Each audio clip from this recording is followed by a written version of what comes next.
Friends, நம்ம இப்போது டேஸ்டியான கேரளா ஸ்டைல் அவியல் எப்படி பண்ணுறதுன்னு பார்க்கலாம். இது சாதத்தோட அடையோடலாம் நல்லாயிருக்கும்.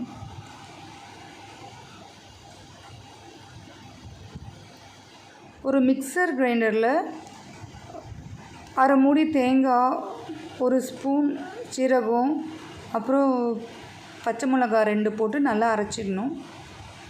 அப்புறம் ஒரு பேனில் முருங்கைக்காய், கேரட், உருளைக்கிழங்கு, பீன்ஸ் போட்டு நான் வேக வைக்கிறேன். உங்கள்கிட்ட என்ன காய் இருக்கோ அதெல்லாம் வேக வைக்கலாம். வாழைக்காயெலாம் கூட போடலாம், நல்லாயிருக்கும். போட்டு தண்ணி ஊற்றிட்டு மஞ்சத்தூள் போட்டு உப்பு போட்டு வேக வைக்கணுங்க. ஒரு 1/4 மணி நேரத்தில் வெந்துடும். அது நல்லா வெந்தவொடனே நம்ம அரைச்சி வச்ச விழுதை ஊற்றணுங்க. இதில் அது ஒரு 2-3 நிமிஷம் பாயில் பண்ண வைக்கணும். அப்புறம் அது ஆறிட்ட பிறகு தயிர் ஒரு 1/2 கப், கெட்டி தயிர் ஒரு 1/2 கப் ஊற்றணும். ஊற்றினோடனே எல்லாத்தையும் நல்லா மிக்ஸ் பண்ணணும். மிக்ஸ் பண்ணிவிட்டு அது தாளிப்பு தேங்காய் எண்ணெயில் பண்ணுவோங்க. தேங்காய் எண்ணெயில்